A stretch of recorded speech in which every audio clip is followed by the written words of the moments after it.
محمد صلی اللہ علیہ وسلم اور موسیٰ علیہ السلام دونوں کی موت ایک قدرتی موت تھی. They had a natural death.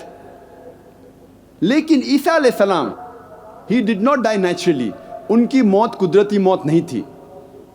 قرآن مجید میں لکھا ہے سورہ نساء میں سورہ نمبر 4 آیت نمبر 158 میں کہ اللہ سبحانہ و تعالیٰ نے عیسیٰ علیہ السلام کو زندہ اٹھا لیا اپنی طرف.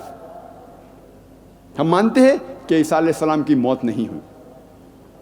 اور بائبل میں بھی جب ہم پڑھتے ہیں, میں یہ ثابت کر چکا ہوں میرے دوسری تقریر میں, was Jesus really crucified peace be upon him, کہ عیسیٰ علیہ السلام کو زندہ اٹھایا گیا تھا, ان کی موت نہیں ہوئی. لیکن عام عیسائی یہ مانتے ہیں کہ عیسیٰ علیہ السلام صلیب پہ چڑھائے گئے تھے. یہ وقت نہیں ہے بحث کرنے کا کیا وہ صلیب پہ چڑھائے گئے تھے, کیا اٹھایا گیا ہے زندہ انہیں. لیکن دونوں مسلمان اور عیسائی یہ مانتے ہیں کہ عیسیٰ علیہ السلام قدرتی موت ان کی نہیں ہوئی. اسی لیے عیسیٰ علیہ السلام موسیٰ علیہ السلام جیسے نہیں ہیں اور محمد صلی اللہ علیہ وسلم موسیٰ علیہ السلام جیسے ہے.